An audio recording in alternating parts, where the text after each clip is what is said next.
Hello and welcome to the Overlap Rugby podcast. I'm Daragh, that's Shane. Hello. This is number 12. 12 of 500. I think we've decided we're going to wrap it up after 500. Yeah. Nice conservative estimate. Yeah. But we're into double figures anyway, which is good. Yeah. Good fun. Last week we had a bit more to kind of dissect, I suppose, than this week. This week we had a few major things. We had the two Yeah. semi-finals and then the Lions squad that we sort of devoted the show to. pretty much This week it was just domestic action all around Europe and the world as well. Season's wrapping up in the northern hemisphere, so a few interesting games, also a few kind of dead rubber games as well. It's kind of all the leagues are clocking into the position where we kind of know where roughly everyone's going, or exactly where people are going to, or teams are going to end up, and so a few of the games are kind of not of consequence, and sometimes some of the performances can reflect that. There are also certainly good, some games of consequence coming up this weekend. there are those two as well. There's also a good time for, you see a lot of, not even new players, but some of the younger, more squad players for some of these teams get run-outs as well, and some of the new kind of, if coaches are working with a club that aren't in contention, it's a good opportunity to kind of test some ideas before the end of the season that may be applied to what they learned for the season and what they're going to try next season. So some interesting games from that point of view, and from the point of view of teams like Cardiff and Connacht, who are going to have European playoffs games coming up. They have interesting opportunities to test some combinations and things like that this weekend. 100%. Which I think is a shame. I think they should be fighting for something. Yeah, well, we actually had been under the impression in this podcast before, we were speaking as if in some of our analysis of like the Pro 12, we were discussing where Connacht lay in terms of like whether they'll be in or not, but only discovered retroactively that they're actually in a playoff situation, so it's not as... The format is such that in France and England, it's the top 6 teams get in and team number 7 gets in a playoff. Mm-hmm. In the Pro 12, it's the top 7 get in and then 8 and 9 get into a playoff. Mm-hmm. That including the Italian team as one of the automatic qualifiers. Utterly bizarre for me. Needs in need of reform. It rewards Connacht finishing 8th with an opportunity that arguably isn't deserved.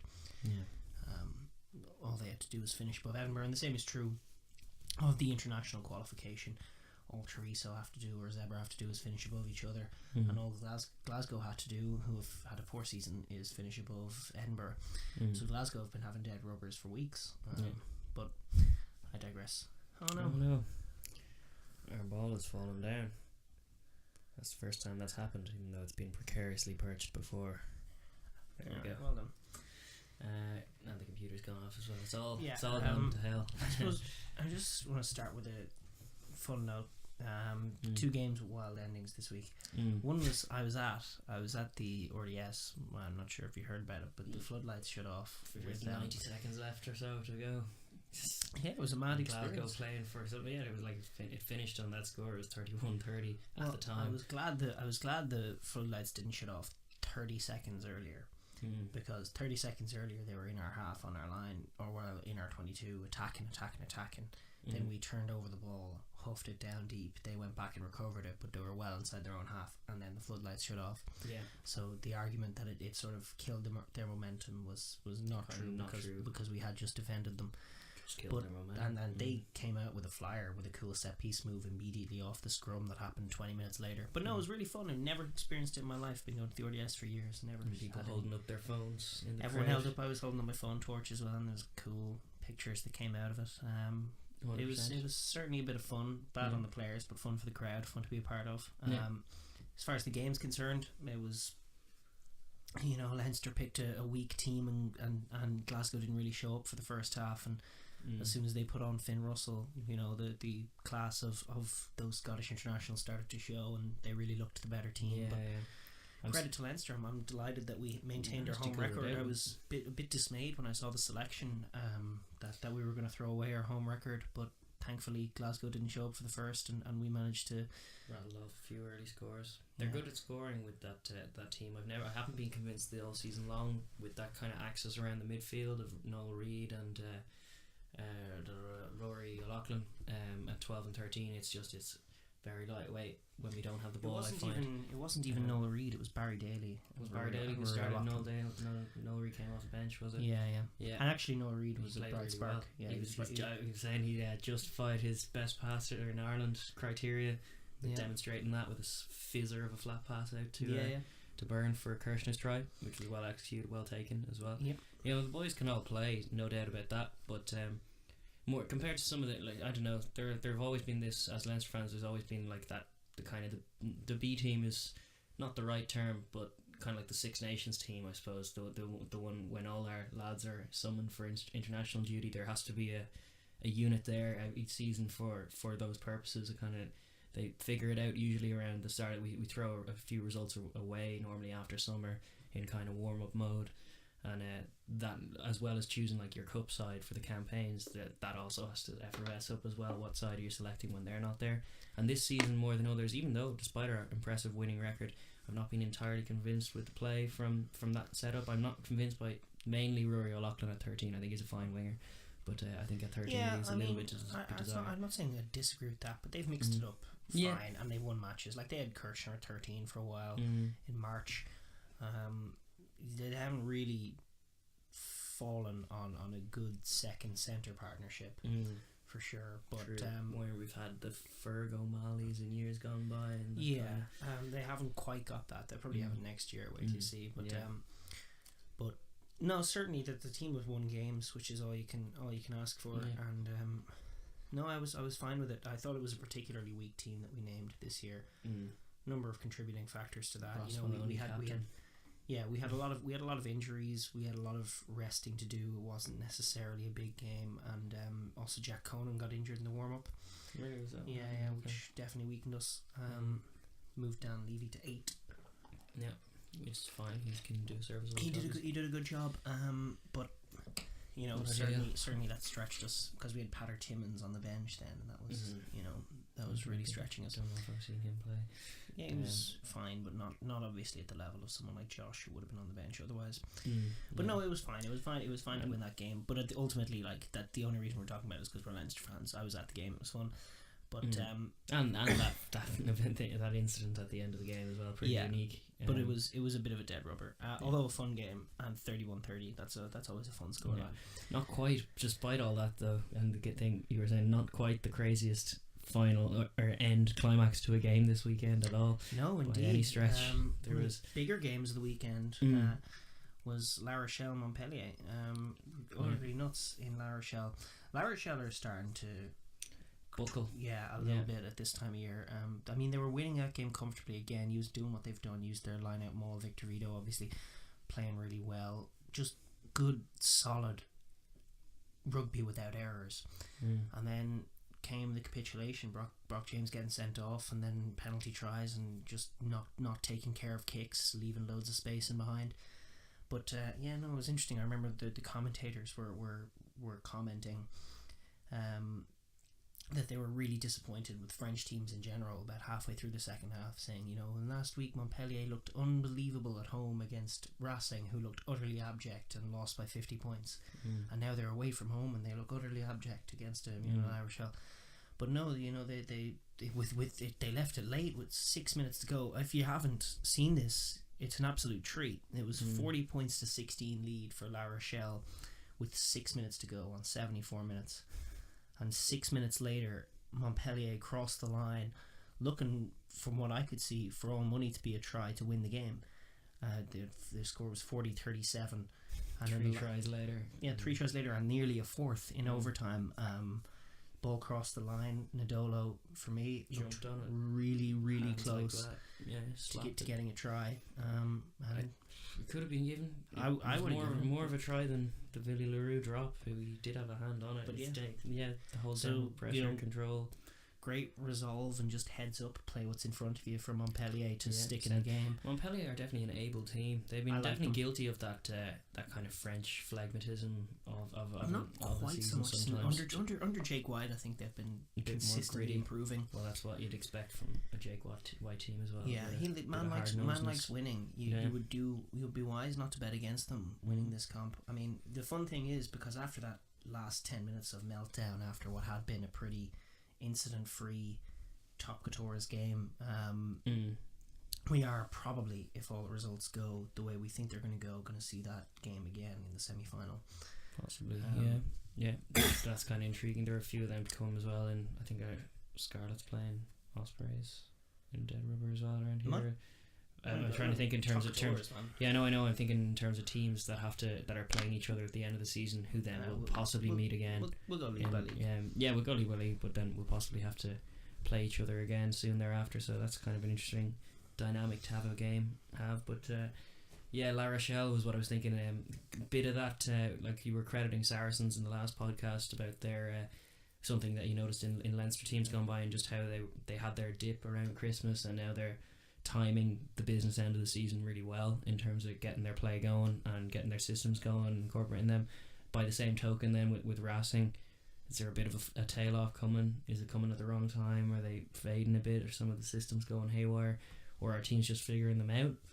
I don't know. It could be a combination of that, or of all of those things. But they definitely seem to be wobbling as the regular season comes to a close. And it's not to say that can't be checked and managed, and they can go into knockout rugby mode come the knockout rugby time of the calendar. But worrying signs, considering how they fell out of Europe as well, and just the nature of some of their more recent performances would be cause for alarm, if not like more than concern, alarm at this point, because these are some serious teams that are going to be playing soon enough as well.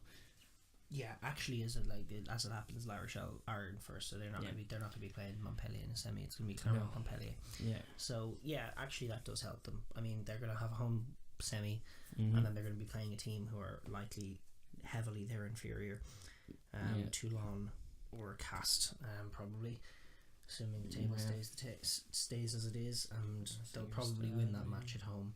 At home, and then they're in a final, likely against someone like Clermont, and that's a game they can easily win. So it's looking good for La Rochelle for sure. Looking in a broad sense at just the Top Coutures, we're going to look at all the leagues ahead of this this climactic weekend. It's judgment weekend for all the tournaments. I believe all the games are happening at the same time in each league, which is a fun thing to do. The French league is at 7:45 on Saturday. That's Greenwich Mean Time. Pick which one you want to watch. Which one was the best game? Well, Clermont La Rochelle. There's a few interesting games. Clermont La Rochelle is a great game. But another absolute dead rubber in terms of final, but a bit of not a dead rubber, because Clermont have to win, or Montpellier could leapfrog them into a void. And second is huge because it avoids a whole game. It avoids a whole quarter final. Well, that's important. It is Clermont at home. I wouldn't bet against them. I'd imagine they will win that The game. games that are interesting are Racing are home against Bordeaux, which is they need to win. One of Racing or Stade, I think, is going to squeeze into that final spot. And Stade are away at Montpellier, and Montpellier have to win that game to try and push Clermont. Yes. So that's a huge game. If you wanted to pick a game, actually, you'd pick Montpellier and Stade with updates. Racing are presumably going to win, but and that's the Top Coutures. The top six is going to be one of Racing and Stade, Cast, Toulon, Montpellier, Clermont, and La Rochelle, and then the only other point of note is that Bayonne and Grenoble are going down. And the only other point of note is that Toulouse are not going to be in Europe. Yeah. For the first time since I can remember, they've been not themselves for years. But I can't remember them ever not being in the Heineken Cup. Can't remember them ever finishing so low in Top Coutures as well. These are worrying signs, because their quality in their team is old as well. It's like the old heads are providing some of the quality. It's not Fiku, to be fair. Fiku, I suppose, playing pretty well. There needs to be a bit of a renaissance there in terms of just more modern thinking, because I know that Toulouse fans are still going to be there. That's still rugby country there. Like, such a huge franchise as well, with a huge academy, and it seems bizarre. This culture has been wrong there for years. Yeah, well, it's something we've been bemoaning about French clubs and French rugby culture for a long time through these kind of more the influx, or not influx, the growth and expansion through professionalism has not benefited French rugby at all, and I don't think they've reacted well to it either. And there's a lot of elder statesmen still involved in some of these clubs who I think just think in an incorrect way about the modern game, and yet they're at the helm and making a lot of decisions. So there's a fair bit of a disconnect there, and there needs to be a bit of change to come along. Also just Kiwi. I can't pursue that thought very far without thinking, get a lot of Kiwi coaches in there, see what happens. It'd be unreal. French players can still play rugby, and French fans still like to play. Like, that's the thing. Broken field rugby is what they excel at, which speaks to just good rugby instincts and good rugby brains all round. Well, one of the just need a bit of structure with it. One of the interesting things about French rugby is that it has been so dominated by French coaches. French coaches coach French teams, but then you had a head like Jackman come into a team like Grenoble, who I'd like to just commemorate briefly. When Mike Prendergast is the interim coach there, who was Jackman's assistant, and he's going to be going to Oyonnax next season to be head coach there, and Oyonnax are going to come up. They're coming up from below, right? But for years Grenoble, on a shoestring budget, ruffled some feathers in the top couture and ruffled some French coaches' feathers, and really that outside thinking brought a sense of direction and professionalism to a team. Something to latch onto. It's the same thing we were saying before about you give them like a defensive identity and give them an idea, and players can rally around that. If you have an able coach, I also got the sense that it was just inherently more professional, in terms of everything they did. Once an Irish coach, an Irish leader got in, the French coaches seem to still have an amateur mentality. And I mean, there's definitely truth in it. For Toulouse, I'm glad they're staying up, and they'll have next year to rebuild. But I do agree with you. I think it requires some outside thinking. I think you can level the same criticism at the South Africans as well. Possibly. England and a lot of Northern Hemisphere countries, apart from France, England have kind of got over it. This sort of hubris, influenced by hubris, influenced by arrogance, sort of. We need our coaches to be our thing. We are our own huge, important, established rugby country with our own coaches and our own identity, and we'll look after ourselves. But England kind of got over it and realised, no, outside thinking is good. We need to learn from those who are paying dividends in terms of trophies won. So there was a little option, and they are competitive enough that to learn from the people who are doing it well, innovating through it. There are some pioneering heads in the coaching world in rugby. In fact, there are more and more than ever. It's been a growing field in the modern game. Some top quality coaches everywhere, and so a lot of these big franchise clubs in France, considering they have no quarrel about signing World Cup winners for large sums of money, you'd think that with a little bit of nous they'd be going, maybe we should get some kind of really superstar coach in, some kind of proven quality to come in and overhaul our systems, give them license to look at it for a while, then come in and observe for the first month, be shocked, and then tell them in no uncertain terms, well, this is wrong, this all has to change. Pre-season starts now, not in a couple of weeks. French rugby and South African rugby could use that. For sure. 100%. Anyway, I think that's it for the I think that's it for the top couture. I think so. I mean, the interesting games, like you say, it's going to be interesting to see whether Clermont finish second. Whoops, what are you doing? The mic is off balance. It's going to be interesting to see if Clermont or Montpellier finish second. Obviously Montpellier in that big game against Stade, and then whether Stade can actually win in Montpellier and hold on to sixth after winning it from Racing last week in the French derby. I would like to see that. But I like Montpellier too, so if Stade beat Montpellier, that's one. Then next week Montpellier will be playing Stade in Montpellier. The exact same fixture will happen again. If Stade win, and that'd be a really interesting dynamic if Stade win away in Montpellier and then have to go do it again. but that might ruffle Montpellier feathers, obviously. It would 100% ruffle. So that's certainly my fixture of the week for this judgment week. But like again, a lot is wrapped up. European rugby, there's not much dramatic going to happen there. Pau are going to lose in Toulon, so they're not going to overtake Stade. So the Stade are going to be the team in the playoff, if assuming they lose to Montpellier. So it's all kind of wrapped up in a bow. We know who's relegated. I do think that's probably the first time you've said Pau first off instead of poo. For no good reason. I don't know. They're new and they're green, and I can't get on board. All right. We'll go pro 12. No. Will we? Where are you going? We're going to England. I wanted to talk because we haven't talked about Exeter. We need to talk about Exeter. Yeah, we need to talk about Exeter. Seven consecutive bonus point wins is something that jumps off the page. It's not quite as dramatically impressive as that because a lot of them have actually been quite close games where they've leaked as many as they've scored. There've been like 38 to 35 victories. Even the last time they didn't win was a 35-all draw at Wasps. What's interesting is they've actually scored more than 30 points in every match in the Premiership since January 7th. That was a game against Saracens that finished 13-all. Saracens, interesting. What remains to be seen is whether they can breach the Sarries' defence. Yeah, which they obviously didn't in the 13-all draw the last time. Yeah, and that was a Sarries team that is way worse than this team now, but obviously an Exeter team that isn't on this run. Yeah. So they won at 36-12 over Northampton.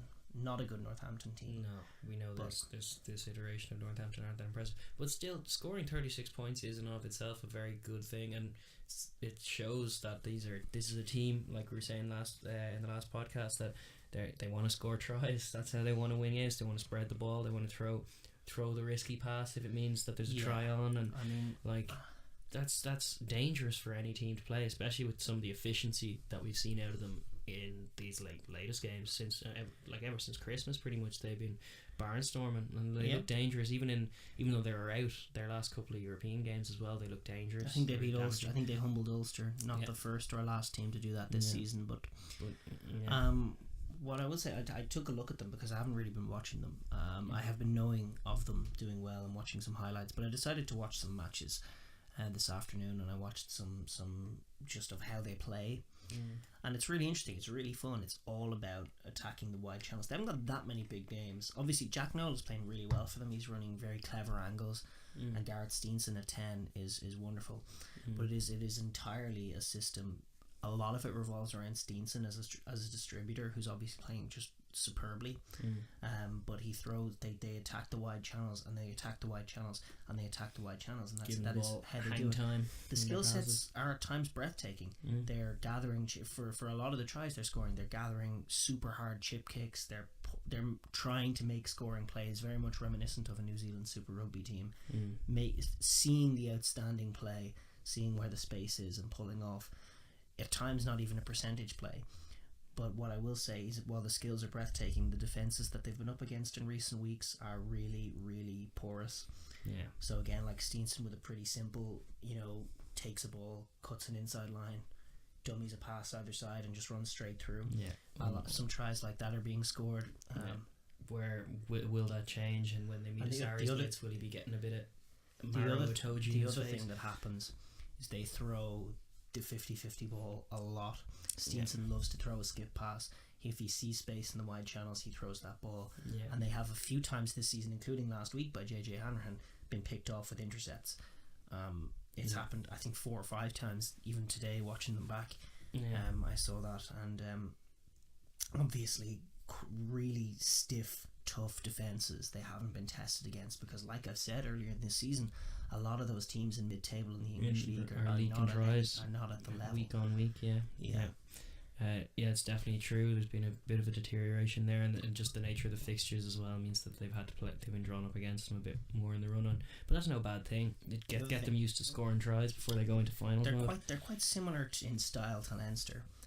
In that in defence they employ the shooter system. They run out of the line.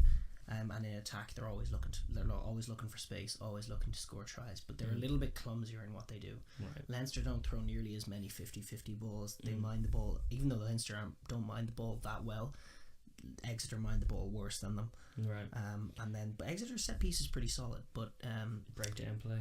Are they resourcing their rucks? Well, they do lose some ball at the ruck, and they don't mind the ball 100% well. And then the other thing that happens is they miss tackles in defence. So they employ that shooter system, but they get caught on the outside, like Leinster did against Clermont, frequently enough, and then they miss tackles. And you see a lot of times the centres falling off tackles, and that's how they concede tries. And people get offloads. They get in the wide channel because of an initial missed tackle. Right.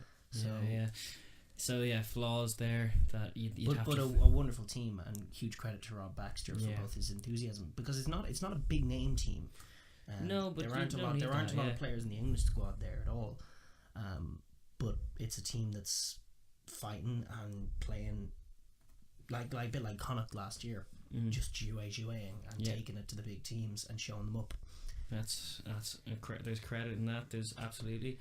And how long has Rob Baxter been with them now? It's at least 2 years, isn't it? It's 2 or 3 years. Rob Baxter, I don't know how long he's been there. It's been a while, but I think 3 years at least. Yeah, they've been growing pretty steadily ever since they got into Europe a few years ago. They've literally just been improving, and their place in the league reflects that as well.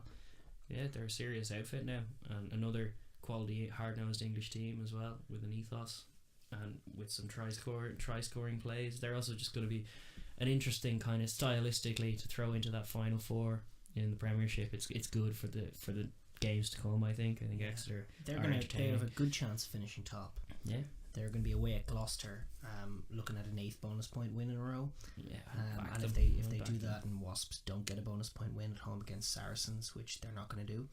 Wasps are in flounder mode as opposed to... Wasps are they've been top of the table by miles all season, and they look like they could slip to 3rd. If Saracens do them at home, it'll be another of those matches with a fixture repeated the next week. Saracens would beat them, only the next week it would be in Saracens. Right. Although for Saracens, as we know, home or away doesn't matter to them. Not as much. No, they just play. But I don't see Wasps being able to go to Saracens and win. No. Whereas I do think they're capable of winning against Saracens in Wasps, if that makes sense. If they're playing at home, that may be more of an effect for them. Even for Wasps, they do just play a team that just UAs. Yeah. The 4th place has been more or less decided. It's going to be Leicester. They are just about going to hold on to that spot. Yeah, but then they're going to travel to Exeter, and in the past you might have said, "Ooh, Leicester could grind that out and surprise you and win it again," but they're not the same team at all. This season, yeah, you feel they're probably just be blitzkrieged and concede. Probably one of those games they may lose by 10 to 15 points. I agree. If they're clinging on, but yeah, never looking like winning at the same time, just clinging on for respectability's sake. The Premiership is shaping up, and it's some of the criticisms we levelled at it before are still there. There are even just the points and the way that are distributed. There are bumps all the way along. There's a bump between the top 3 and then the next 3 as well, and that seems to reflect a bit of standard. And then in the middle of the table as well, it's evened up a little bit now. It's pretty gradual up until Bristol. Well, Bristol is a bump. Yeah, no, they've long since gone down. But sure, now they've got all their acquisitions for next season. Do you know what they've done? What? As of next season, they're getting rid of the playoff to get into the Premiership. They're just letting the top team in the league qualify, because Bristol have been losing those playoff games for so long. Are Bristol involved in that decision? They've just made that unilaterally decided, or a few decision. All right, which in theory is a good decision. I guess it's okay. Yeah. Well, the only reason for the existence of the playoff is to make money, because it's a big showy final day that you can show on TV. Yeah. But then it turns out that it's worth them financially to have the best team come into the Premiership 100%. Over a season. It's also take that element of chance out. Yeah, and it takes a bit of. There's always an element of chance with Bristol as well, and London Irish this year got 91 points and were like 20 points clear, and are now in the playoffs and have just as good a chance as anyone of slipping up and falling out. And you got to think over a league season. It should be more of a reward for that kind of dominance. Very much so, and one of those awards I would think is like, imagine if you're London Irish in this position now, and you want to try and sign players for next season, which isn't a perfectly normal thing to do. Insane. But you can't make any assurances to those players, and those contracts are all up in the air, and they've had problems with that in the past. I know Bristol, was it a couple of years ago? I can't cite exactly what it was, but they signed a rake of players, a tranche of players, based on the notion of you're playing Premiership rugby next season. Right. One of them was slipping up. I think it was London Welsh ended up beating them. But then the counterpoint to that is that London Welsh came in and contributed absolutely nothing. It was a farce. They couldn't do anything. Picked up a result against a floundering Bristol who bottled it, and then for that they were in the Premiership for a season, and they were shipping like 60 points a game. It was a farce. Which so you don't want that either, because there's no spectacle to those games, and it's not a way for that. Like London Welsh aren't really going to grow from that either. No, like so you want the best team in the league. Yes, so I think a league format is a perfect way of reflecting exactly that, and that's. Sure, it's something people talk about the Premier League as well. It's like the league table never lies at the end of the season, and it's the truth of it. So yeah, the better team should go up. Yeah, that is probably good. I didn't realize they'd made that decision, but that probably is for the greater good, by and large. There is in the Premiership a interesting match. Let me find it. The interesting match. Home. Yeah, Northampton Harlequins have a shootout for European place. The winner of that match is going to get an automatic place in the Champions Cup. The loser is going to be in the playoffs. Who you got? Unless Northampton win, unless Gloucester win against Exeter even, but they're not going to win that.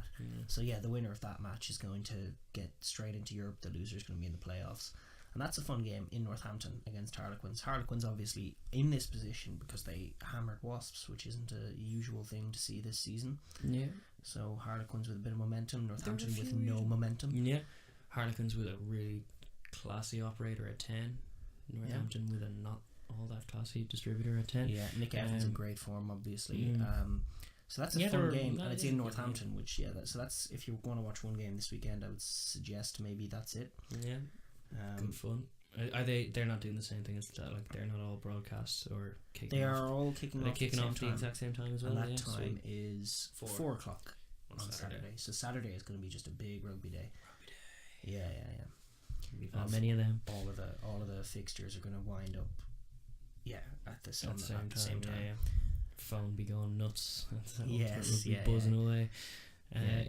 The Premiership again. It's the same story as well. It's just that the week in limbo before. It kind of feels like the calm before the storm. Though we're getting into proper finals mode then, and we'll be getting into the nitty gritty of our preview. Because we're going to have the semi-finals of everything, quarterfinals, the top tours. Obviously, we got the Heineken Cup final. We got those European playoffs that arguably shouldn't exist, but they'll be fun. They do, and they'll be played, and we'll watch certainly. Yeah. So a lot of fun rugby coming up. As far as this week's concerned, Wasps Saracens or Northampton Harlequins would be your game of the week. Yeah. Wasps Saracens playing for that home semi, which would be against each other. So that match is likely going to happen again. Yeah. Unless Wasps hammer Saracens and get in the top spot over Exeter, but Saracens are so good, man. Philly LaRue hat trick. Philly LaRue. Yellow carded again, his second yellow card since he's come in. 1 yellow card and a drop try is what he's contributed to the club so far. Come on, Billy, you're better than that. He is. He's really good. Yeah. Get a YouTube highlight reel going there.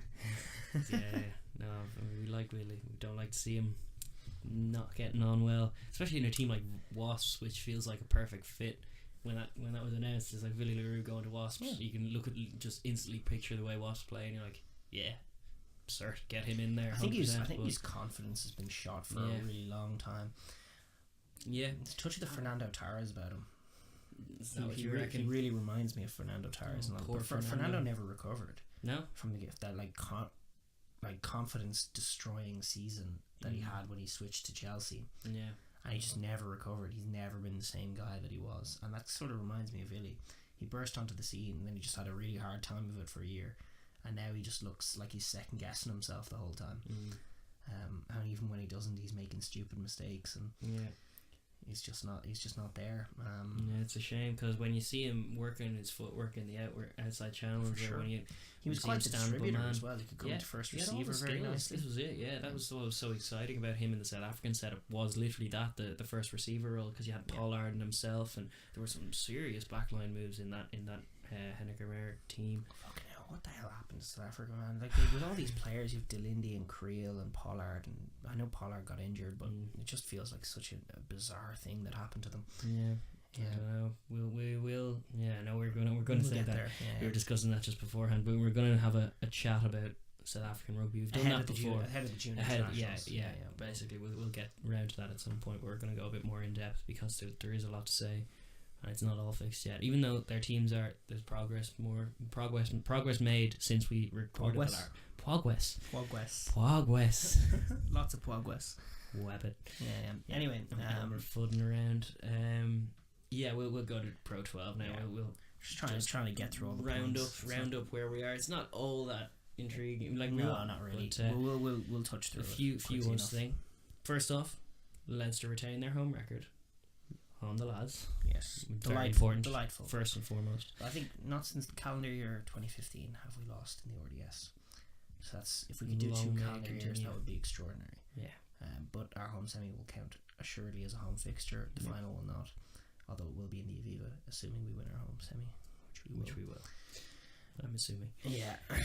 Meanwhile, there will be no home semi once again for Ulster, or away semi, or any kind of semi after they got swatted aside. They were really weak. Ospreys were good. They played well for the first time in a few weeks, which is encouraging for them. But at the same time, like, they did, I did see highlights of it, not the full game. I did see the game. Yeah, they put in a few of the Ulster chances, a few little breaks. Stockdale not finishing a few times. I don't know. The game was like they were comfortably in charge by halftime. Ospreys. Again, Ulster seemed to just not fire a shot in that half, but they were operating as individuals. It's like so many times Stuart McCluskey would carry up, get a breakaway, and it would be hand out. Where's a support runner? There's nobody around, and then at the same time you'd have guys take it up and lose the ball. Craig Gilroy looking very uncertain at fullback. Why is he playing fullback? A lot of bizarre things, and obviously Trimble had a mare. He was overrunning passes. He was misreading things in attack. The whole Ulster team just looks devoid of direction, and we stand by what we said at the start of the podcast about Les Kiss. He's not the man, and the team, he seems to have lost the dressing room, which isn't a thing you usually see in rugby. No, it's true. That's probably a fair criticism. I don't know whether they believe that what he's telling them will result in scores and therefore wins. Yeah, and you can see it, and that's why they're operating as individuals and trying to just move around and do their own thing, and it's pretty bizarre. It's very strange. I've never seen as often as we've seen Ulster flounder and fail to ultimately succeed and win. I've never seen them be this bad. The manner consistent of them, week by week, just the manner of their performances has been so poor, and that's been the case since before Christmas. Their challenge in Europe dwindled, even though they were excited about their campaign. Not even based on form, but just based on the caliber of some of their players, and then some of the international form of some of their internationals as well. You're going, like, there's reason to be optimistic if you're an Ulster fan, but then it's been slowly bludgeoned out of them this season, and there's just a browbeaten weariness to the whole outfit at this stage with one week to go. So I don't know what kind of performance we'll see from them next weekend, but it doesn't matter now. Facile, ultimately. Ospreys, on the other hand, will be happy to stop the rot, as it were, and that was a good fixture for them to have. Not against a nonsense side, but against a proper side that is out of form at home, and to put them away as comfortably as they did. Yeah, that's sharp and whetting the knife for the games to come. So they have an interesting game against Clonethley this week. Because Leinster could easily slip up. Just by what we were saying about Ulster at Ravenhill, they could easily slip up, especially if they pick another weak side, and that would mean that Munster leapfrog Leinster. So then whichever one of them wins is going to leapfrog each other. So as far as who gets which Welsh team, it's still up in the air. What I will say is that for both sides, I think for both Munster and Leinster, it would be better if Munster got Ospreys and Leinster got Clonethley. Munster have a historical Indian sign over Ospreys, and Ospreys have one over Leinster, and Leinster are a similar team to Clonethley, only much better. Clonethley are the kind of team that might catch Munster by playing just how they've been playing. Obviously they blew away Connacht this week with some good enterprising rugby, but they won't go to the RDS and win. They're just not good enough. But they could surprise Munster with a different game, different approaches, a different speed. Ospreys have gone to the RDS and won, and have that weird. They've done it in finals and semi-finals as well. In fact, I've literally think the best Ospreys performances in the history of that franchise have happened in the RDS. Yeah, that's the truth. It's, although Scarlet's the only team in my memory to ever put 50 on Leinster in the RDS. The RDS. I remember that day, bizarre game of rugby back in like 2007. Yeah, they can always score tries. That's the thing about Scarlets. They can always score tries. They can score bonus points in losing efforts. I would say that Leinster would like to take Scarlets, and Munster would happily take Ospreys. Probably true. And I think the same is true in reverse for the Welsh teams. Scarlets would like Munster, and Ospreys would like a go at Leinster. Yeah, definitely. That's probably true. But at the same time, they're not thinking in those terms. They'll go out and try and win these games, and then wherever it settles, wherever the dust or wherever they are when the dust settles, there'll be a sense of just bring them on. As far as the rest of the competition is concerned, none of the games are interesting because, again, as we said, this weird European qualification system is just weird. And and there are definite plateaus, and much as the other game is leveled out. Zebra v Treviso in Zebra. Have a shootout for who gets that European place that shouldn't exist. So that's going to be interesting. I mean, we'll see which one does it.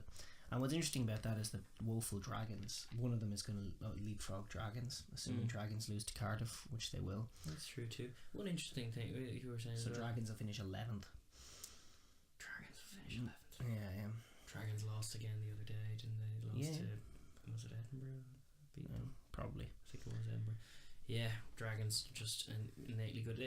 For some quality, they do have some good young quality in that team, but they have such a losing ethic in terms of a team dynamic. They seem to just throw things away in the last 10 minutes and just implode, and they can have a 65 to 70 minutes of a really good performance before they leak 2 tries and it's all over and it's all ultimately futile. They lost to Edinburgh, by 4 points. 4 points. Just enough to be nothing, a bonus point. That's a problem. It is a problem, but maybe with some overseas players returning, Gavin Henson next season, Zane Kirshner going, oh my god, yeah, that's right, Zane. I'm a defender of Zane Kirshner. I like Zane Kirshner. I thought he's done a decent job. I think his tenure in Leinster has been nothing short of stellar. It's been super professional. He's played in all across the back line, any position he's told to, and he always goes in and gives. The only criticism you could level at him sometimes is that he's trying too hard and he maybe doesn't make the right play, but it's never off the back of anything other than him trying to impact the game. Even he actually did come on, had a bit of a poor spell in our losing effort in Claremont, where his one touch of the game off the bench was he ran kind of listlessly sideways, ran kind of dynamically, but got shepherded and thrown into touch. Defenders are starting to look at that. Defenders are starting to save their biggest hit in the match for when someone takes the outside and drag a man into touch. I like to see that. It's good defending. It's the way you should defend it. Because one of the ways that people attack in those wide channels at 2-on-2 is by trying to you jink to the right, and then hopefully the outside defender comes to you, and if he doesn't, you're attacking the outside shoulder of a man, and you can at least stretch and maybe get an offload away. Even it can be a switch on the inside or on the outside. But if the inside man is awake, what they're doing these days is as soon as you jink to the right, they're grabbing you and with all their momentum pushing you towards the touchline. And you just skid out of play inevitably, kind of because it's your own momentum doing it.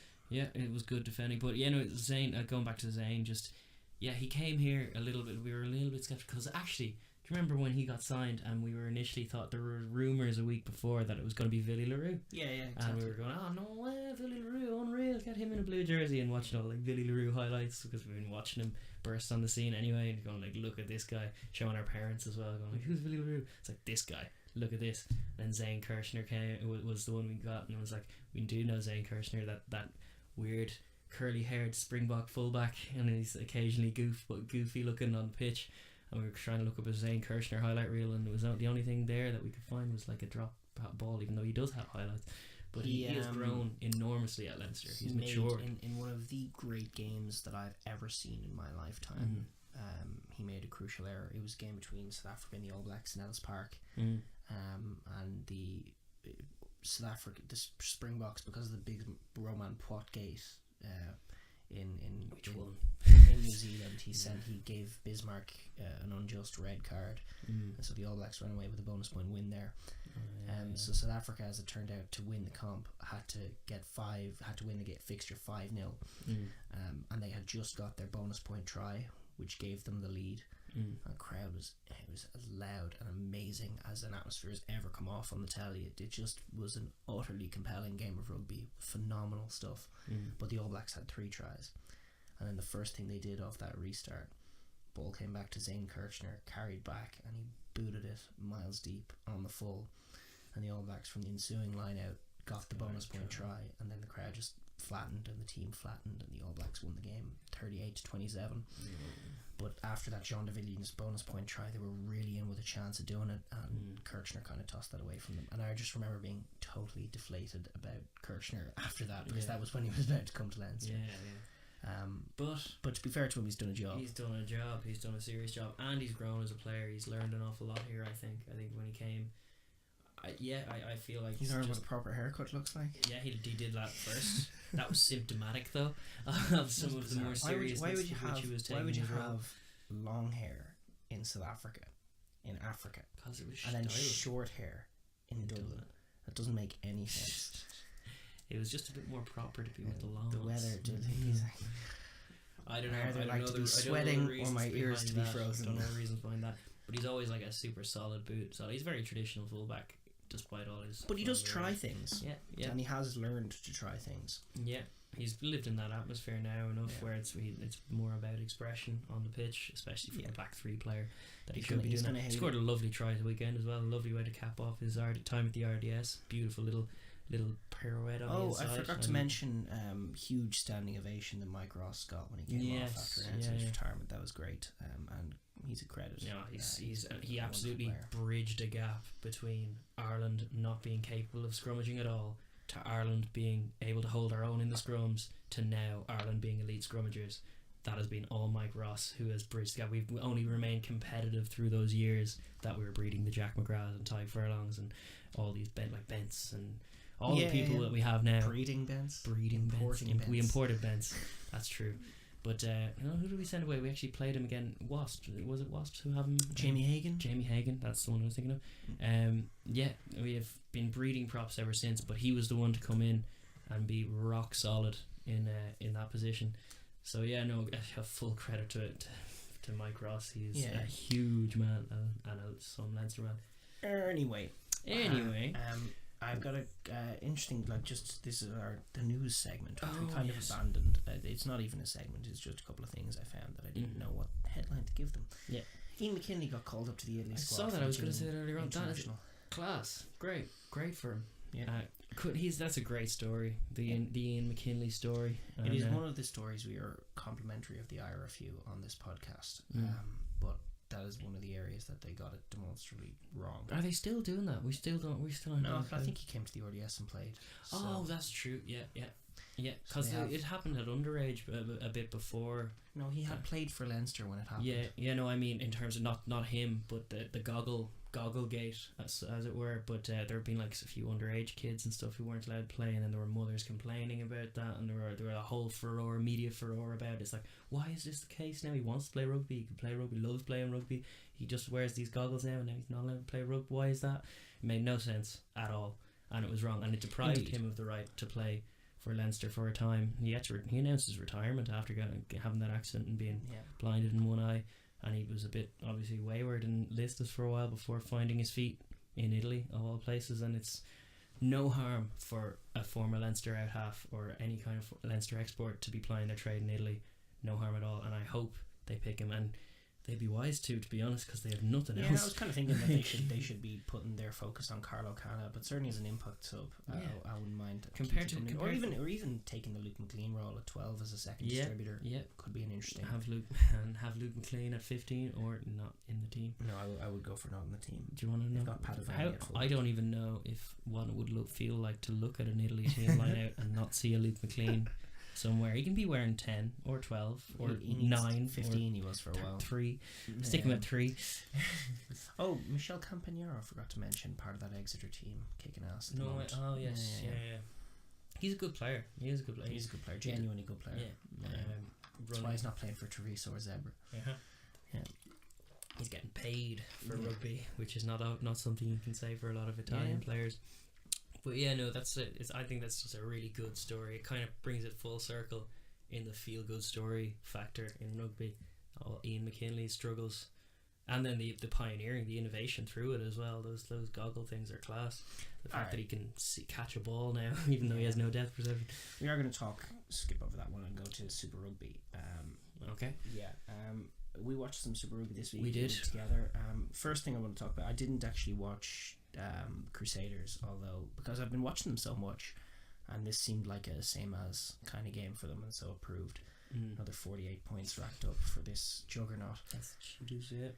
It's becoming like, again, it's the fixture list just makes it uninteresting, but certainly as a rugby show that they put on, they're starting to look like the All Blacks of the club rugby, which is class because they're such young, they're such new names across that team. Yeah. And they even with Daragh injured and now Kieran Reid got injured. I mean, we are going to touch on that All Blacks injury crisis. Yeah.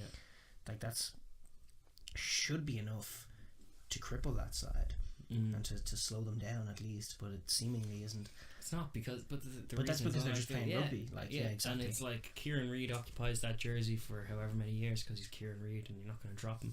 But you have to think like how many barnstorming number 8s, Maori number 8s, young 20-something, 19-year-old lads are only dying to play a bit of rugby. They're all in the training park training with Kieran Reid day in day out. They're training with all these lads. They're throwing offloads in training, trying desperately to impress, and then it only takes an injury crisis is one word for it, but it just opens that avenue, and then you get sides like this when you have a bunch of hungry talent who you have they're new names as far as we're concerned. But as far as I'm concerned, picking those centres is there you could do much worse.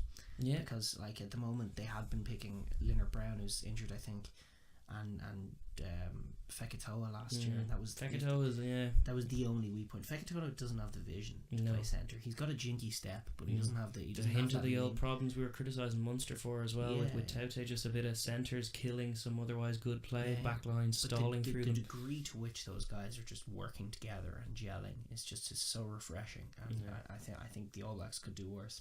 Yeah, like I was saying, especially because centre, since Nonu and Conrad Smith moved on, it hasn't been their strongest area. Definitely, but the Crusaders backline taking the way it has been, maybe those days are in past. It's scary thoughts for coming because the New Zealand teams are looking good. Although the Chiefs floundered against the Sunwolves. Again, I'm making the point, it's a bit like judging Leinster based on an iffy performance against Treviso. Yeah, I mean they have looked pretty imperious, but I watched that game and I at times the Sunwolves were like up for it. Yeah, they were like really pumped. I don't know why because they were rubbish last week. Yeah, but they're playing against. No, they were in New Zealand playing somebody else last week, the Highlanders, and they were just They were just not. They just played rubbish, and then this week they obviously targeted this for some reason. But again, Damien McKenzie bailed them out with a couple of bits of individual brilliance, and they were like 27-3 up, and then the Sunwolves started fighting back, but they were getting out of the line and stopping them. Right. But in the last phase, they did something very uncharacteristic for New Zealand teams, which was they were going for a bonus point try, and the Sunwolves had 13 men on the pitch. There were 2 yellow cards given, and they blew it. They were 27-20 up. They like tapped and went, and picked and went, and got held up over the line when they had like a 7-man overlap, and it was game over. And the commentators were raging.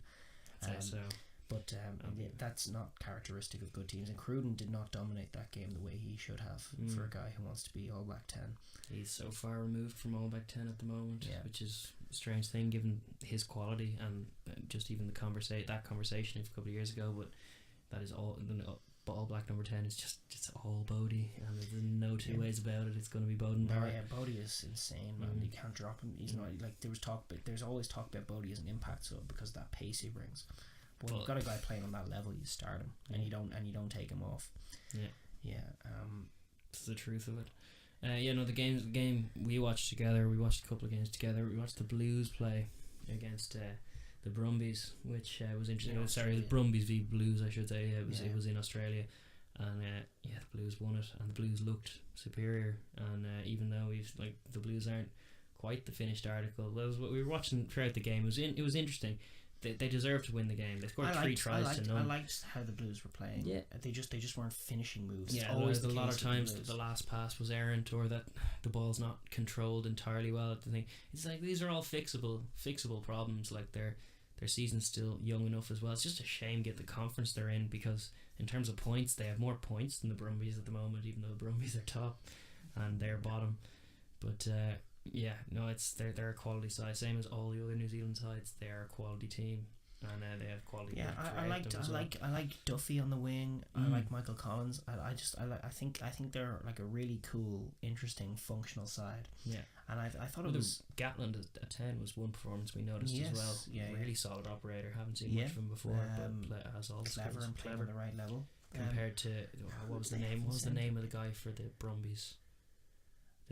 He was a Kiwi. I thought that the people were making the joke. I can't quite remember his name. But the people were making the joke. The only guy who, even had insult to injury, the only scorer for the Brumbies was a Kiwi. Yes, but he did not play well. No, he didn't. And as a team, the Brumbies didn't impress either. They were considering they're playing at home and they're playing for so much more than pride, trying to topple a New Zealand team, demonstrate some of their qualities. They didn't. They chose not to go for the winning scores. It's something we've highlighted on this podcast before. It was they didn't score a try. They kicked away all of their good attacking possessions but they all ended in penalty scores, and the Blues, when they had the chance, like they did butcher a few chances as well. They created quite a lot, but they finished 3 of them, and that was the difference. And deservingly won the game. Came out on top. What was it, 18-14 was it, or 18? It was 18-12. 18-12. Because there were no tries. Tries. The Brumbies not taking the 3 points was throughout that second half, and I remember making the point to you as we were watching it. I was saying like they got to whatever.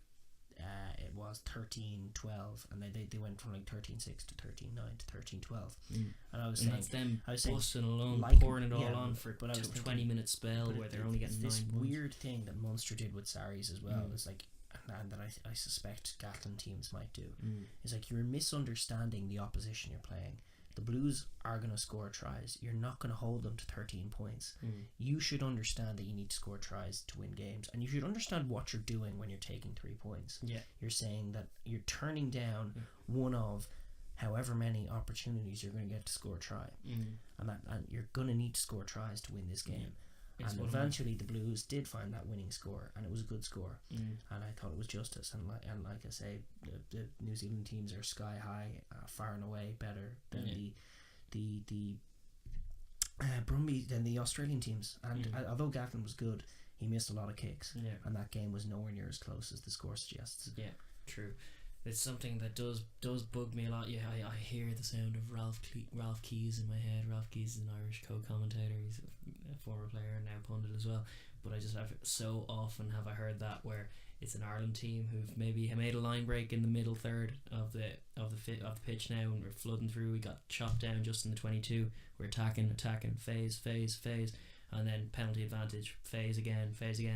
Another penalty advantage in front of the posts. Just in front of the post, 5 meters out, we're going, something like doesn't go right, or we choose to stop, boom, penalty. And then you hear Ralph Keyes coming on and going like, well, what do you do here, blah blah blah. It's like, well, I know it's a good position and we're asking questions, but given the position it is on the field and all this, is you take your 3 free points, and just that 3 free points or free 3 points.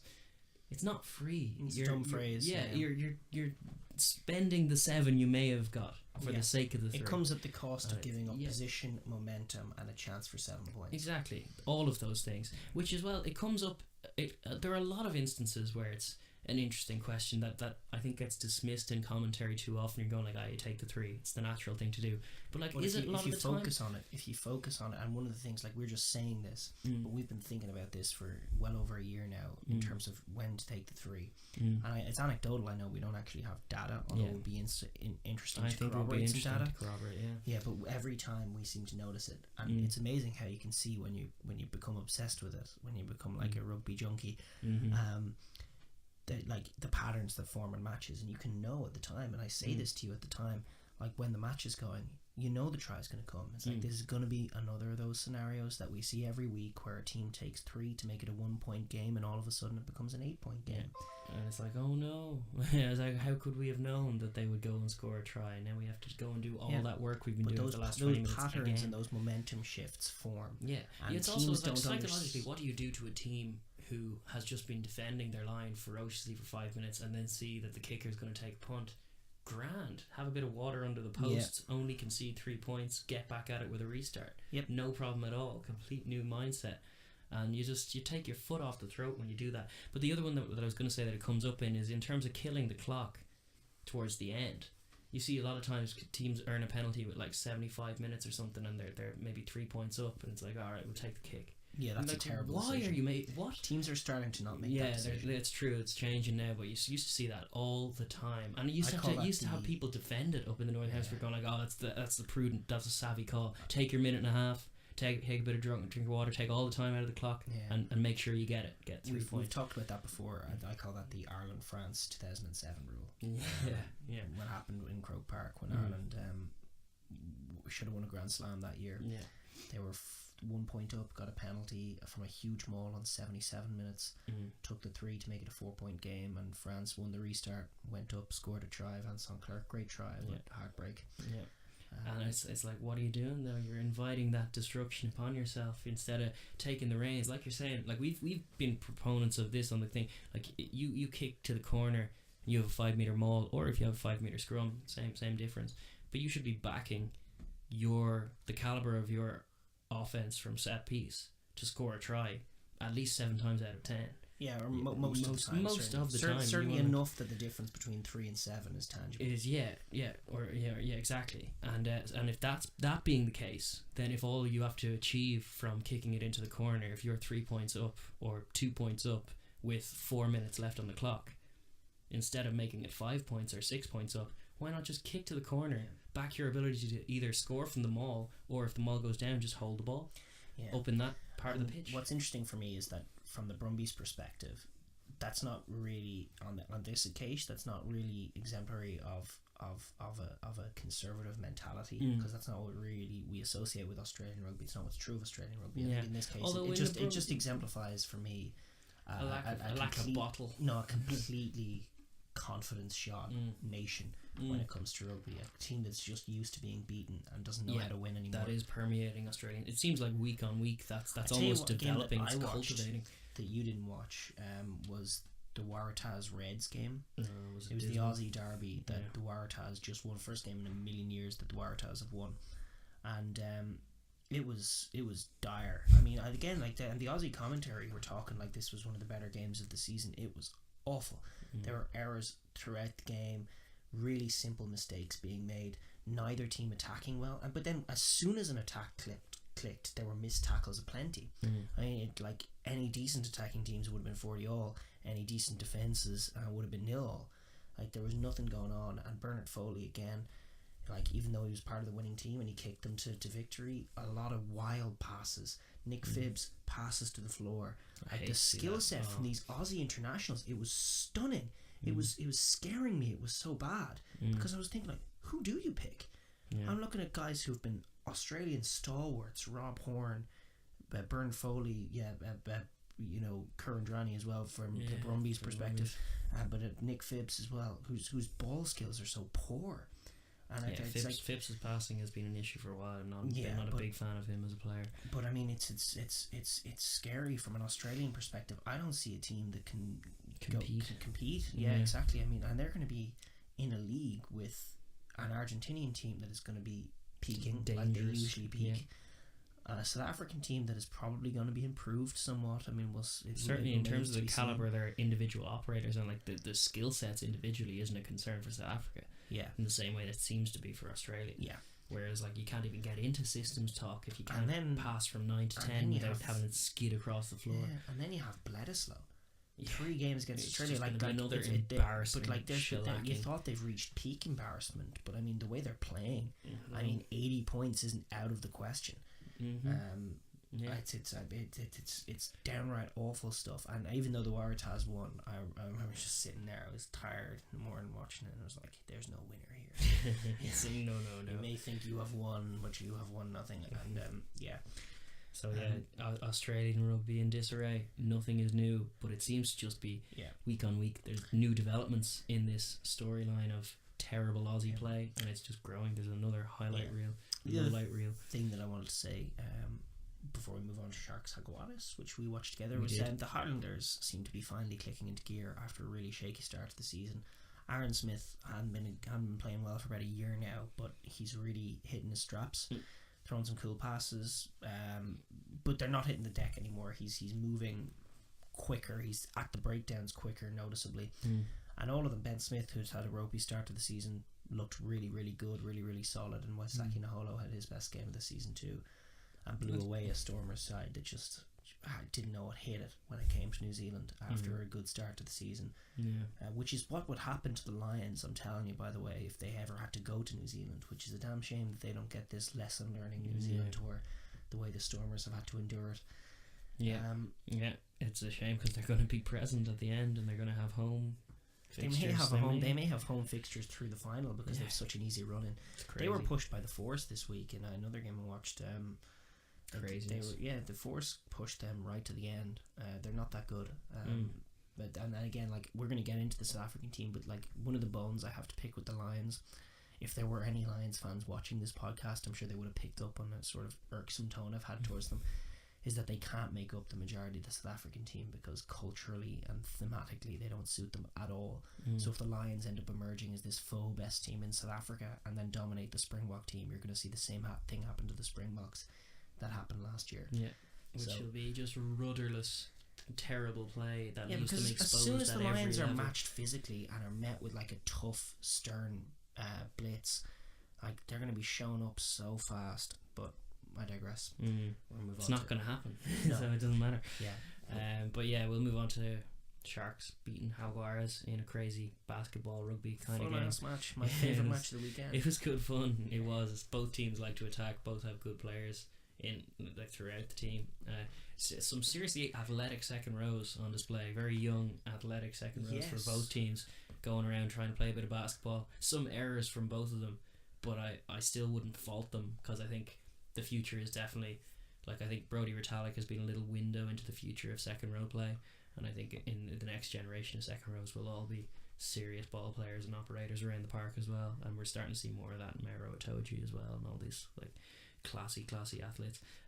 That was it as well. Kerwin Bosch, the young 10 for Sharks.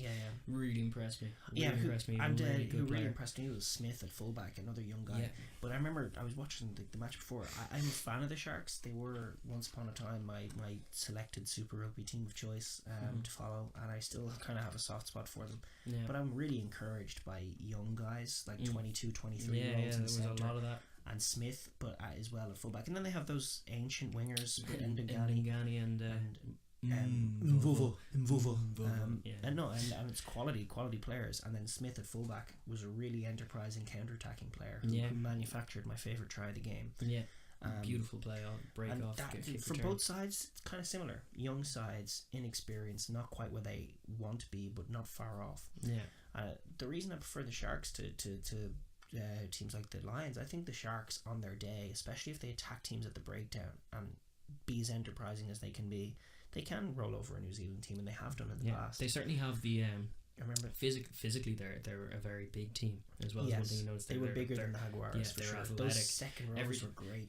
Every time it's set to do like a scrum or a line out, that was noticeable. You're looking across the pitch, going like, wow, huge South African team and big marauding South African team. Jaguares have some talent too. They do. They were a little unlucky. Tukale again is quality. Yeah, he's a really good He fullback. manufactured a really classy try with an up and under from counter attack. Yeah, and it was needed as well. It was necessary at that point of the game. Didn't end up being enough, but really good. Just not quite with the experience around the park. And then Nicolas Although they do Sanchez had have a poor Creevy. game. Creevy. Creevy is class. He is probably the best hooker in the world, especially with Dane Coles injured, so unable to challenge him. He literally seemed to be, in terms of grabbing the game by the scruff of the neck, because basically the whole second half it was like drifting away from the Jaguares, and then Creevy does something unreal, gets them back into it, drifting away again though, and then Creevy does something unreal. And it's like, this is going to be the killing blow. Now they're like, we were under attack. This is going to be the try, and no, stolen by Creevy. Yep. It happened persistently, and just for any kind of game, like man, particularly a front row forward, to be so impactful when it's needed is just a hallmark of an extraordinary player, and a really good, clever thinker about the game as well. He's in the right positions around the park and doing the right things a lot of the time. But yeah, he's obviously a really good, experienced head for them to be in there. I think he's like 32. But ultimately, like, I don't think the Jaguares have quite gelled. I was a bit surprised by it last season, because we were looking across the team sheet going like, well, this is basically Argentina. These are going to be class. Didn't quite work out that way, and there's like obviously a lot of travel they have to do. There are a few precipitating factors, but I think they're definitely pointed in the right direction and growing. And that was basically our takeoff from that match, was going like both teams that have a ways to go, but if you look at all the ingredients that are there, and even some of the subs who came off the bench, quality there as well. It's like these are good teams in the making, for sure. And I enjoyed that. I said, I think I said it a few weeks back. There's a Super 10 to be made out of this comp. Yeah, that's class, and that's the top 10 teams as we're seeing here. Mm-hmm. There's like an absolute farce that everyone's noticing at fourth, because the Brumbies get in with 18 points, which should have them on the ladder at 11th, but Pollute gets them to fourth because they're playing in the Aussie comp. The Aussie comp, by the way, with the easiest fixture list of any of them, because they're only playing all the useless Aussie sides. Yes. And they still are wrestling for points amongst each other and jostling for position. It's mad. Crazy. But so the Super Rugby log at the moment, the top 8 get through, and it's all wild cards after the top 4. So the Blues and the Jaguares at 9 and 10, both with a reasonable shout at nipping in ahead of the Sharks. So that's fun. I like all those teams.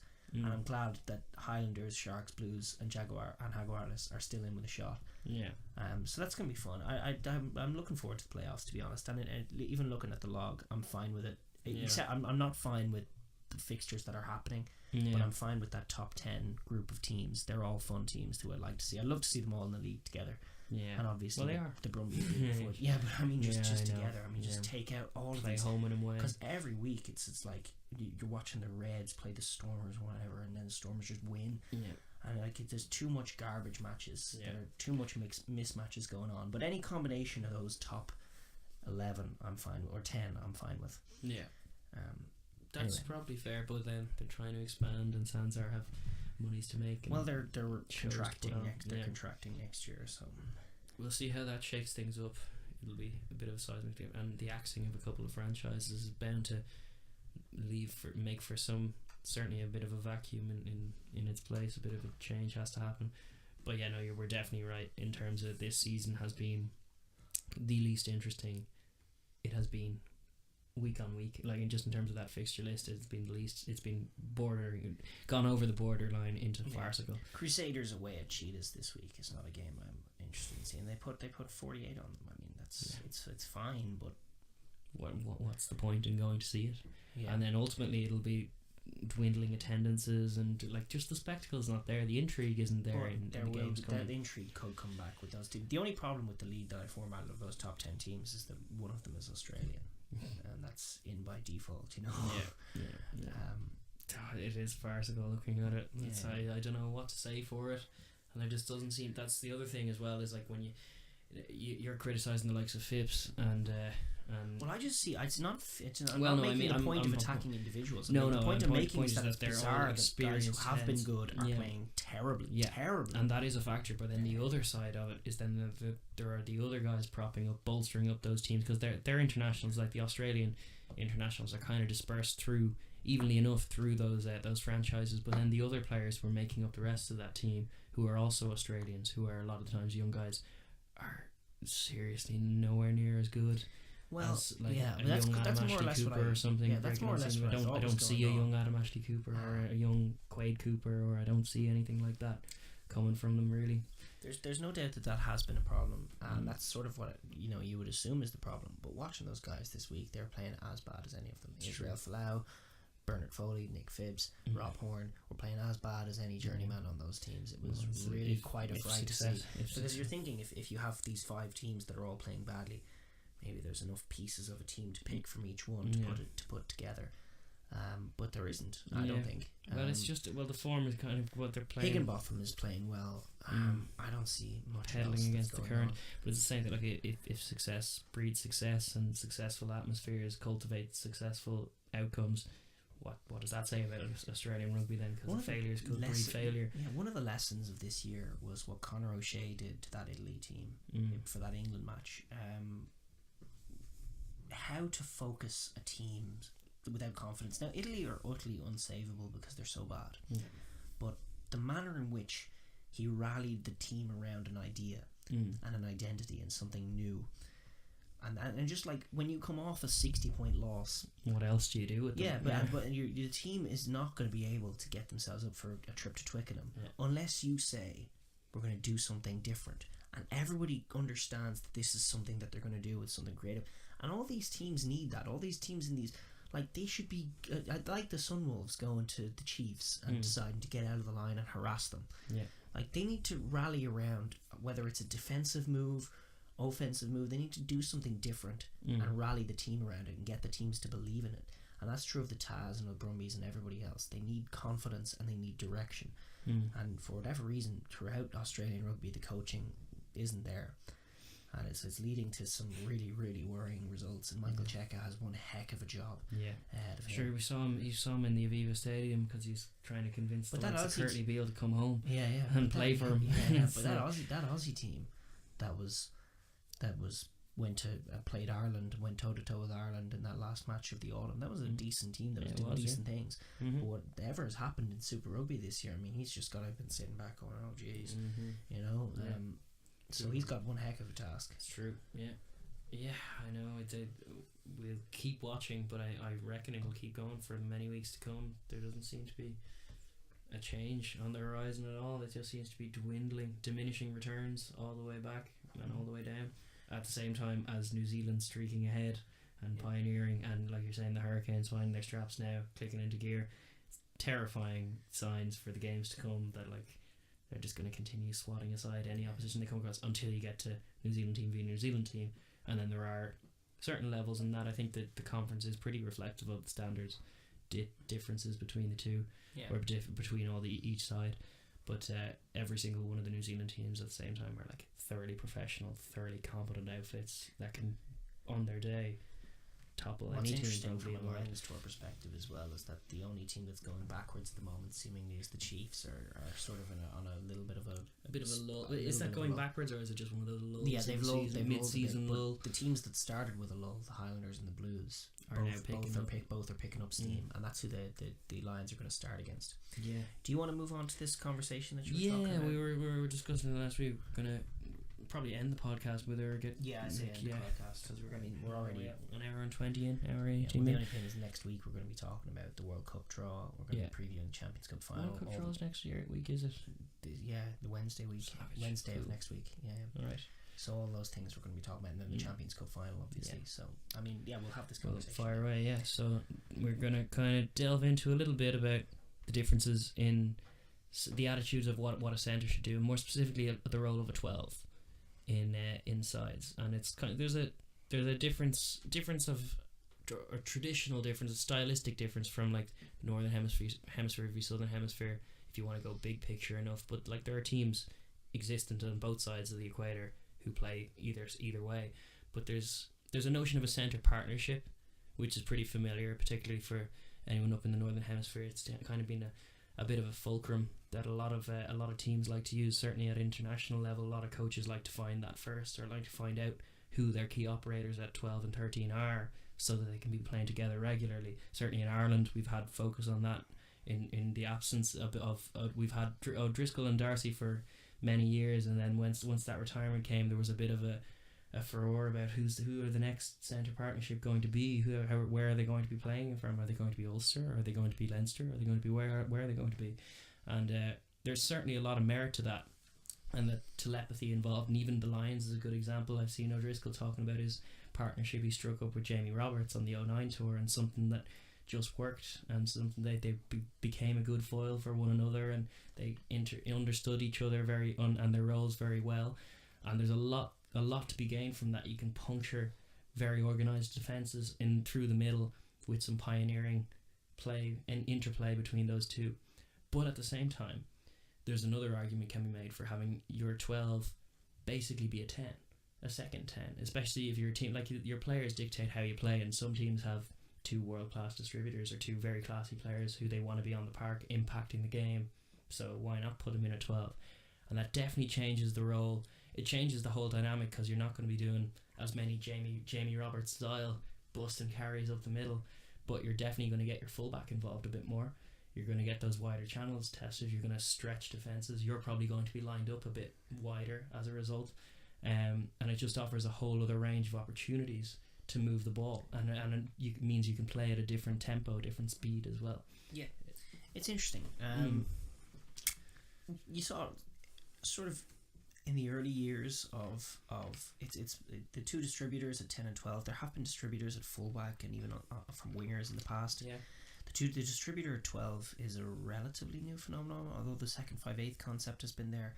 But even you look at New Zealand and the career of Manonu in the early years of his career, very much a ball carrier, very much about linking up with Conrad Smith. So he would step or jink or bash his way past the first man and find that offload to Conrad Smith running the smart line. But in his later career, he would stand behind a dummy man who would be a forward in the centre of the park, who's making that what would have been the Nonu run, and standing behind, ready to give a long pass out into the wide channels to maybe a Dag or somebody like that. So what happened was the defences got better, defences got tighter, defences got more aggressive, and if you watch some of those old clips, if you watch like O'Driscoll and Darcy, which is in my mind is the epitome of what a centre partnership is, back in those old days, defences would line up man to man a lot more. So it would take one man beating another man, and then that or one clever line of players running off each other and getting the hands free, and that would be enough to create a line break. And nowadays it's so packed, it's so congested. Guys are running in, looking to hold you up, looking to strip the ball. There are flankers in that line, there are second rows in that line looking to attack you. So those holes for centre partnerships to flourish aren't really there anymore. So what teams have decided to do, and this sort of started in New Zealand, is put pods in the middle of the field, and they want their backs, who are all distributors, or a lot of them are distributors. 3 of the 7, you would say, or maybe 4 of the 7 are distributors, and they are hanging behind your forwards, who are ball players but are mainly carriers. So you would have your 10, your pod in the middle. You would actually often have pod in the middle off 9, 10 in behind your pod in the middle, pod in the middle off 10, and then exposing the wider channels. Now Leinster can do that too, but they still have a centre partnership of Ringrose and Henshaw, and those Ringrose and Henshaw can operate in the wide channels, but very much they do operate in the centre of the pitch, and they run off each other. So there's stylistic reasons to do it, and then there's other factors, like you can only have so many combinations in your backline. And one of the traditional Northern Hemisphere ideas has been the idea of a 9 and 10 combination. So your half-backs playing with each other. So they're the decision makers in the team. But quarterbacks. And that works in Ireland with Sexton. You've set, like, Sexton and Henshaw don't have a partnership of any kind, but Sexton and Conor Murray would, and Henshaw and Ringrose would. One of the reasons for that, in terms of a centre partnership and attack, because it's almost become obsolete because of how congested those centres are. But one of the reasons that you do it, you employ those partnerships. Oh jeez, I just lost my train of thought. But the idea of having a halfbacks making decisions is sort of a unique to Europe idea. Like the halfback in New Zealand is just the scrum half. The term halfback just means scrum half. There's no such thing. Your fly half isn't a halfback, he's a back. And the halfback makes decisions that are pack oriented. Like he's either going to tap and go to get the tempo up, but he's basically bossing his pack. He's the leader of the pack almost. But which is right headed, I think. Like I think we're moving a little bit more towards that. But in this new system of having, you need that combination of decision makers in attack. And that's never your centre partnership. They're not the decision makers, but they are actors who play off one another, and they can do that in the wide channels. But mostly the idea of a centre partnership has been in those narrow channels. But having the 10 and 12 be your combination of decision makers, and your halfback be sort of divorced from that in terms of what your backline is doing, that's a relatively new thing, and that comes from the Southern Hemisphere, and it doesn't yet exist in this country really at all. But it's certainly a valuable idea. And the idea is you have two players who are making the decisions. It originates because there's not space in the middle of the park a lot of the time, and there is space in those wide channels, particularly with quick ball. And if you have two distributors who can link up, you can have infinite dummy runners, you can have infinite options, and you have an opportunity to get the ball wide quickly is the optimum word as well, because with the aggressive nature of the defenses as well, and the blitz defenses and the drift defenses we've just seen so much pioneering on the front on defense in rugby in the last few years, that a lot of these more pioneering steps in attack are kind of slower to come. They kind of build for a little while. You have teams try and employ them for a while, maybe semi-successfully, and then they render the idea redundant, and then maybe go back to type, whatever that may be. But there are a lot of English teams are operating certainly with a 10 or a 10 at 10 and a 10 at 12, so to speak, and trying to get, because they have a lot of pace out in the wide channels, and you want to get it out quickly there, but you also don't want to get picked off by a blitz runner out because it's a big floaty pass from an inside centre who's maybe a bit more of a stocky ball carrier. You don't want that, certainly. So it does give you that option with those pods to pull it back and just get those big game breakers, if your game breakers are guys out in the wing, into the game much sooner. Also, it also stretches those organised defences out and creates more space for your centres to attack and carve back in. Having a second distributor at 12 is also often a second player who can kick the ball. Because traditionally your fullback would have been your second kicker on the pitch. So, and your fullback is so rarely involved in the narrow channels that it's hard to ask him to kick. And then you really have to divorce any dummy option to get your fullback into the line to kick the ball, because you have to bring him in so narrow that you can't go wide, unless you want to change up your whole back line and bring him to 12 and bring your 12 to the wing, but that's nonsense. So what having a second distributor does as well is give another person who can kick, another person, and that alleviates some of the responsibility, which forces defences to stay honest as soon as the ball has moved on from 10 as well. The argument for a centre partnership, there has to be a centre partnership in defence. Has to be. That's true. They have to be operating on a level of synchronicity, because otherwise there's a split right there that Jonathan Joseph can carve right through, and Scottish dreams can die. And that's it. You have to have two guys who are thinking on the same level in defence, and those usually would be your centres.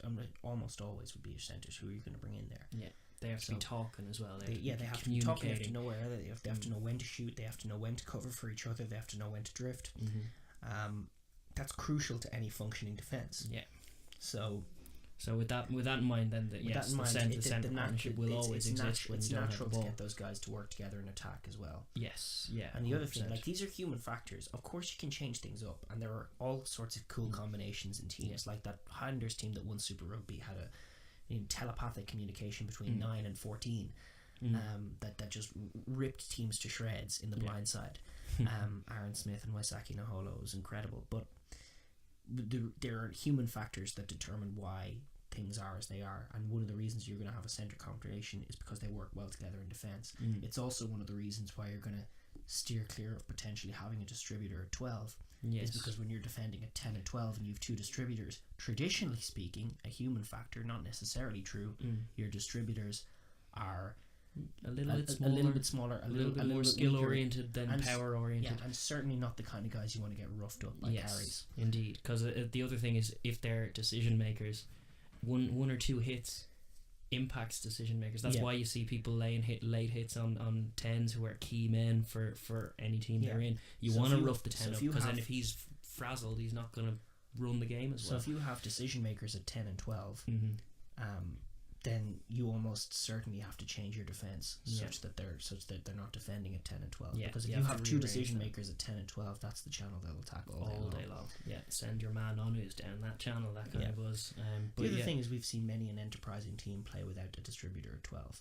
Yes, it's true. Well, there are distributors at Stuart Hogg at 15. I was going to say, and that is, like you said, it is the traditional role as well, as if it is having your second kicker be your 15, but also it's basically it's offloading a bit of responsibility and giving a bit of freedom to your 10. Because if you have a 10 who's like maybe a Dan Bigger is a good example, or Bowden Barrett is a good example, a guy who is a threat with ball in hand himself, you can't limit him, because if he's the only 10 on the pitch, and like Johnny Sexton is one I feel who suffers for this in the Irish setup a little bit, because he's a threat with ball in hand too, but he can't really threaten the line with all the freedom he would want, because he's so integral to our go forward move. He needs to be getting his hands on the ball for the phase we want to attack. That's 100% true. Whereas if you have two of them at 10 and 12, that means they can go straight to the gain line. They don't have to worry about getting snagged, because there's going to be them men clearing out, and they don't have to be there the next phase. The other guy can slot in, or the fullback can slot in, and just keep that going immediately.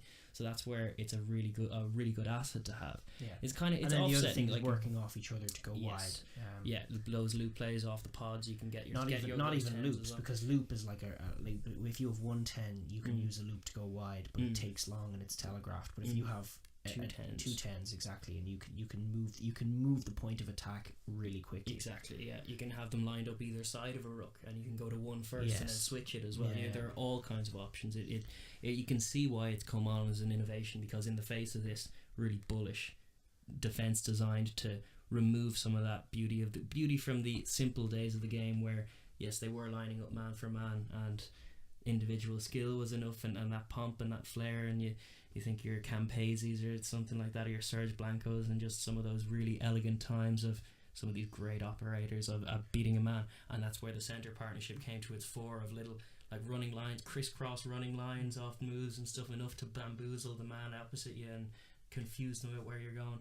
But we've kind of moved on past that, and now you can see how coaches are trying to explore giving themselves just more options to attack, more avenues for success. Certainly there is still value in a centre partnership, and then there are lots of teams, including Scotland, Scotland like to move the ball wide. Those centre partnership definitely did enough to threaten teams and get teams to question themselves, and they did enough just to hold it together. And we saw with Leinster this year, a lot of tries come from coy play. Up that they go wide a lot, they go wide a lot in their multi-phase. They're almost ill-disciplined. Sometimes you wish they'd take it up, but then Henshaw, Ringrose in particular, and Henshaw are really intelligent at knowing when to cut back in field and knowing how to run off one another. Yeah, and that, in terms of broken play rugby, is a really good telepathic connection to have between your players. 100%. Yeah. With New Zealand, often you see that kind of like the instinctual connection seems to be between everybody.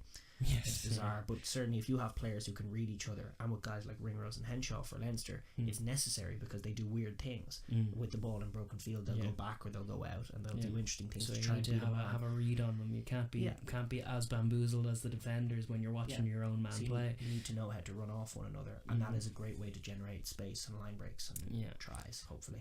Hopefully, indeed. No, it's very true. It's an interesting one. It comes up a little bit as like I suppose where we noticed it as we were breaking down our Lions stuff. It came up because certainly we made the point the week before last, or was it last week? We made it last week. We made it last week that about how everyone's salivating at the thought of having Sexton and Farrell on the pitch together at the same time. It goes against everything Gatlin's ever done. He has never operated with this system, and you'd be a fool to think he will now.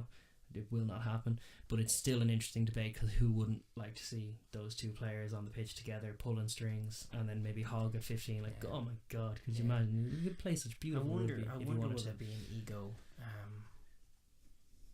like on the pitch sometimes with such big personalities, like with O'Gara and Sexton. It can be toxic instead of positive. Yeah, it's true. Like we don't know if these are all moot points and a tangent, but it's just, it is an interesting one to muse on. And Lions, if nothing else, the Lions tours do offer a chance for our kind of fantasizing rugby brain to go like, oh, could you imagine if our Sexton could have their Jamie Roberts outside him, and then have maybe Jonathan Joseph. Oh, I could imagine the things we could do. It's gives you an avenue for all that kind of thing. But this was one that we certainly noticed, and it was actually a talking point as well. It's come up. I've seen a lot of different people talking about that, going like, oh yeah, I can't wait for that to happen, and just it's not going to. But it is just reflective of just a different way of going about attacking, a completely different culture for a backline to have and to operate within. And it presents different problems as well as different opportunities. You may be able to test them if with a 10-12 axis that has two playmakers. You may be able to test the wider channels much easier and much quicker. But you're also some kind in of cutting edge in your attack. You have to have some player who's going to keep defenses honest by cutting back inside, by threatening the power run, the tackle breaking run. And if you have two distributors at 10 and 12, that has to be your 13. Which again can limit your options. Again, like if you have England, or just telegraph your options. England as well. limited. You know that it's always going to be the 13. England's England's attack was somewhat limited by the fact that they didn't really figure that out. And I think going forward, you talk about two distributors, but if they're going to have someone like Jonathan Joseph at 13, they're going to need to have a game breaker at 12. And then that's naturally speaking, the other problem is that George Ford isn't good enough to play 10. No, that's the elephant in the room for England really at the moment. If you move Farrell to 10 and move maybe a more traditional 12, then you're moving away from the two distributors. But you could take Mike Brown out of the team and put Elliot Daly at 15. Daly at 15 is something I'd love to see for England. Then all of a sudden you have an Elliot Daly coming in as a distributor, coming in off the line as a distributor, and you have your more traditional centre partnership. And I suspect that would be a better, for a team like England, would be a better form of attack to get two centres with telepathy. And we saw with England in the Lancaster years of switching centres constantly how important it is to have some kind of communication to build from something. You need to have a bit of. They just need to be. They need to play gelled enough as a unit, because otherwise there are going to be growing pains, and we notice it with Ireland as well in the kind of power vacuum that went in Bod's absence, and we kind of stuck with Henshaw and Payne in the interest of solidity. That was for defence. It was defensive. It was defensive minded. But then and kicking never attacked. No, did not. With Henshaw and Ringrose, they still don't. But we will. I think we'll learn. I think we'll get there. Raj and Gerv coming in over the summer. Really optimistic about that. And you need to tell them what's what. But we've seen a lot of it. Those permutations in the backline have been happening a lot in the last few years. And you're right. In this new role for a 12 to be, it's still kind of an experiment that's in its adolescence. It's not come to full form yet. You see some teams implement it really well. You also see the brittleness of it too often. Like, how often has George Ford been bumped off in an England jersey for if not a simple attack and a line break then a try? But it happened in the Six Nations repeatedly. Campagnaro did it to him, and it's happening a lot now for Bath as well. The same kind of thing happening. He's just another jersey in your defensive line, and he's there for the sake. Like, you could have a giant of a man, a big inside centre there instead. Like if you have your Farrell, speaking from an England point of view, if you have Farrell at 10, you could pick a giant of a man and then have your defence be rock solid in those centre channels instead, and you're not going to leak that. And as little of a concern as it may be against Italy, those are the fine narrow margins against a team like New Zealand that could be absolutely devastating. It could be an avenue for them scoring however many tries they please.